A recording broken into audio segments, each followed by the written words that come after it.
My mother-in-law said something really hurtful to me while we were at a restaurant. She made it clear she didn't think I belonged there. She even hinted that because I wasn't her blood relative, I didn't matter as much. It made me so mad that I wanted to leave right away. As I got up to go, she stopped me and told me to pay for the meal if I was leaving early. But I wasn't about to pay for someone else's food after being treated like that. I stood my ground and refused. My name is Maya, and I work in an office. My husband Terrell and I are happy together, except for one big problem, his mom. She's always criticizing me and meddling in our lives. Even when I tell Terrell about it, he doesn't see the problem. He thinks she's just being a caring mom, but I know better. As time went on, my mother-in-law's interference in our lives got even worse. She had a key to our house, given to her by my husband, and she just let herself in whenever she pleased. She criticized everything and spread rumors about me to our neighbors.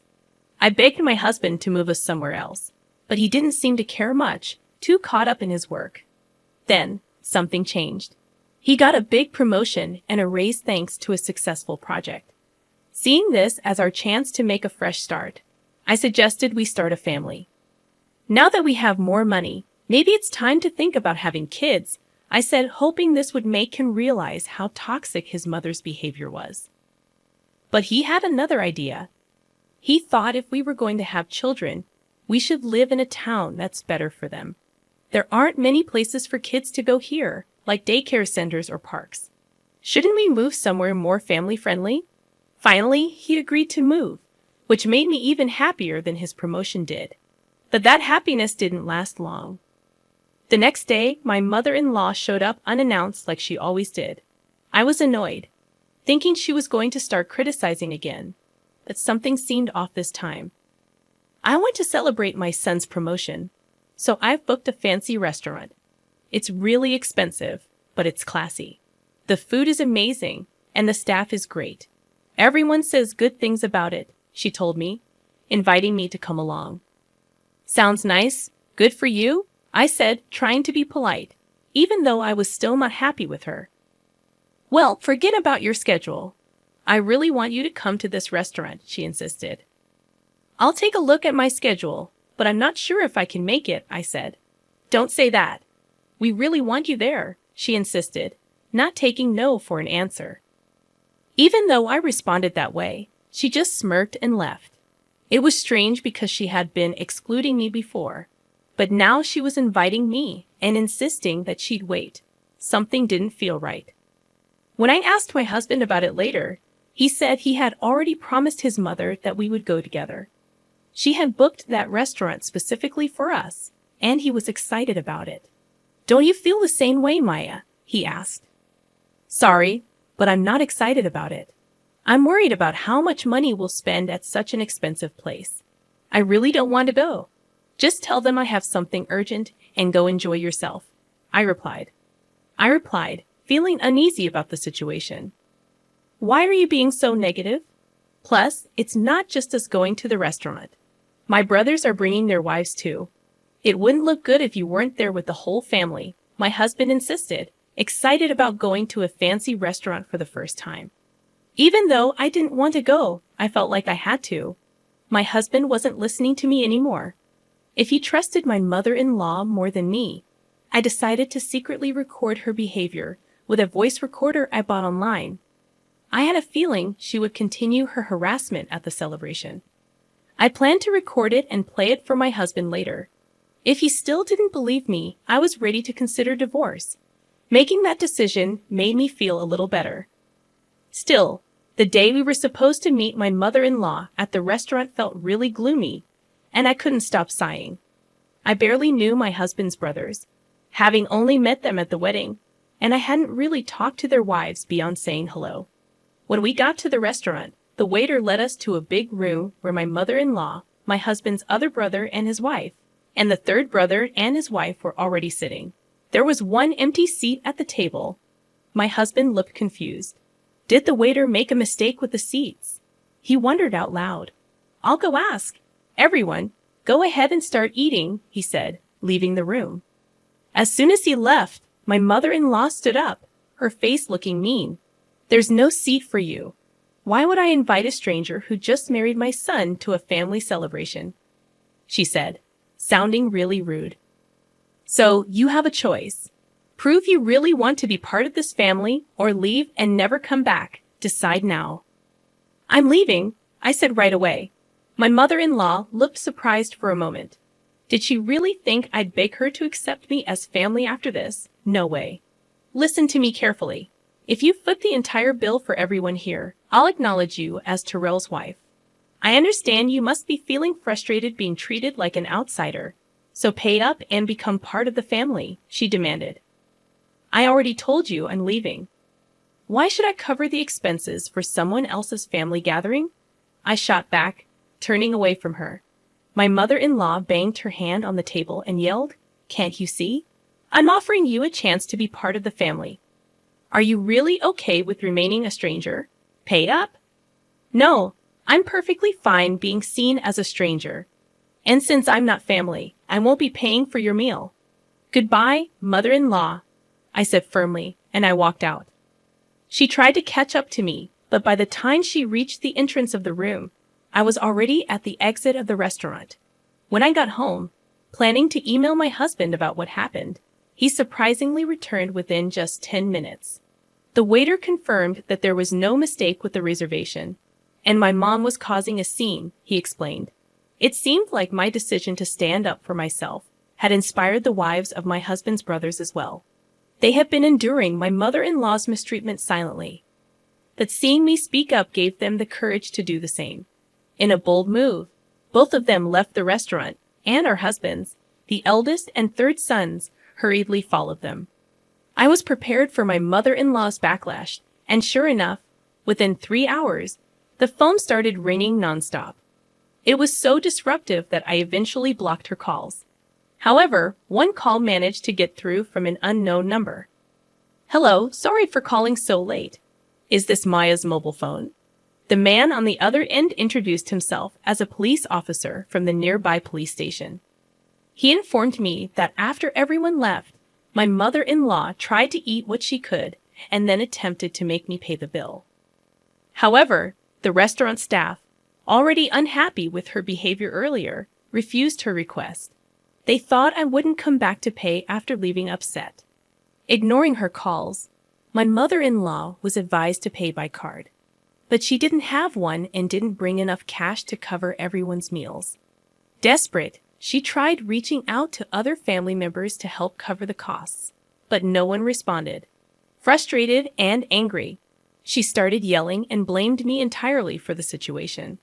Her anger got worse, and she ended up breaking expensive vases and flower pots in the restaurant. This caused the restaurant to call the police. The officers managed to calm my mother-in-law down, but she refused to admit any fault. The restaurant didn't get paid, and they had a difficult customer on their hands. They asked the police to escort her home. Feeling guilty for ignoring a call from the police, my husband and I reluctantly went back to the restaurant. When we arrived, the police were trying to calm my mother-in-law down. When she saw me, she glared and yelled, "You're useless. This mess happened because you didn't pay the bill. It's only natural to help your mother, isn't it? Pay up now." I was completely shocked when my mother-in-law said something almost threatening, even with the police around. They had already made it clear that if no one took her home, they would either drive her to her in-laws' house in a patrol car or arrest her for leaving without paying. Please take her away, arrest her, or do whatever you need to do. Just make her take responsibility, I said firmly, my voice firm and determined. My mother-in-law looked shocked at my words. How could you say something so heartless? I can't believe it. Just pay the bill. It's bad luck to have a family member arrested, she pleaded. I don't care. I'm not family, and I don't want to be associated with someone who's acting irrationally and causing a disturbance, I replied firmly, trying to leave the restaurant and leave the situation for the police to handle. However, my husband, who had stayed quiet until now, gave me a stern look. I understand that what happened to Maya was awful, but is it really serious enough to warrant arrest? He asked, defending his mother. You're missing the point. She's in trouble with the police because she tried to leave without paying and caused a scene. It has nothing to do with me. Or are you suggesting that I should be responsible for paying for 6 people's meals, even though I didn't eat? I countered. My husband fell silent, but walked past me towards the police and the restaurant staff. I knew what he was planning to do. Expecting his actions, I called out to him as he walked away. If you're going to pay for her meal and compensate them, we're getting divorced. Think about that. My husband didn't say anything in response to my words and silently took out his wallet. Feeling hurt and betrayed, I left the restaurant and walked back home along the familiar road. I began packing my essential belongings, getting ready to leave. Just before the day changed, my husband finally returned. Mom's not getting arrested. It seems she was really in the wrong. But the restaurant said they'd forgive her if I compensated them and promised she'd never come back. I didn't have nearly enough money, so I had my brothers come and help. Oh, I'm so tired, he explained, his voice sounding exhausted. He kept talking about what happened after I left, seeming irritated by my lack of response. Then he noticed my packed bags and approached me. Hey, what's with these bags? He asked, looking confused. I'm getting ready to leave because we're getting divorced. I told you that if you sided with her, we get divorced. You can't say you didn't hear me, neither can you, I replied firmly. My husband looked down at me, his eyes filled with astonishment. Then he lifted his gaze and began to shout. What's happening? You've been acting so strange today. I understand that Mom did something terrible, but why do we have to get divorced? I've told you I'm being mistreated, asked, and even with evidence and others backing me up, you still choose your almost arrested mother over me. Isn't it weird that I want to divorce someone who acts like that? I've had enough. He kept saying things, but I didn't really listen. I focused on leaving the house and getting ready for the divorce. The next morning, I went straight to get the divorce papers. When I signed and handed them to my husband, he made a scene about not wanting to divorce. But when I mentioned getting a lawyer involved, he reluctantly signed, and I sent the papers off right away. Finally, I was free to be on my own again. Later on, my husband moved out and went to live with his parents. Turns out, he relied on me a lot for housework, so he couldn't manage it alone. The house soon became a mess. Not liking the untidy environment, he ended the apartment lease and went back to his parents' house. In addition, the eldest and third sons experienced similar outcomes. On the day my husband called them to help with the compensation, they each had arguments with their wives. The wives refused to pay for something that was their mother's fault, but the brothers decided to use their savings to assist their mother without consulting their wives.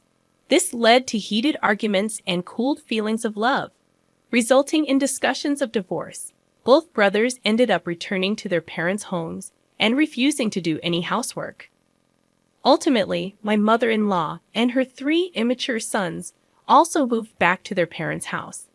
This situation became a source of gossip among the neighbors, who spread rumors that the wives had abandoned all 3 brothers. Mother-in-law dismissed these rumors, defending her sons and blaming their wives for their troubles. Upon hearing the story, my husband nodded smugly, convinced that divorcing them was the right decision. However, my relationship with the neighbors remained good, and they didn't believe the rumors. They knew about my mother-in-law's unpleasant personality and kept their distance, quietly amused by her antics. As time went on, my mother-in-law gained a reputation as a failed parent who couldn't raise her sons properly.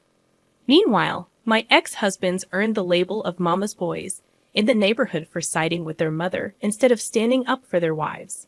Despite their persistent attempts to contact me, I changed all my contact details and moved to a new house. They couldn't find us, and they spent their days constantly complaining. Since cutting ties with my mother-in-law and the others, my life has become much more enjoyable. Being free from the stress of dealing with her is a huge relief, and making new friends has been wonderful. During the divorce process, I bonded with the ex-wives of my ex-husband's brothers over our shared frustrations with my mother-in-law. Now, we often go out for meals and enjoy shopping together on weekends. I even find myself grateful to my ex-husband for introducing me to such wonderful friends. In 2 days, we're all planning to visit a new cafe. We can finally do what we want, and it feels incredibly liberating. I want to lead my own life without getting caught up in toxic relationships, and I'm genuinely thankful for the friendships I've found. I believe I would still be feeling lonely if it weren't for them. I'm truly grateful, and I hope these friendships last a lifetime.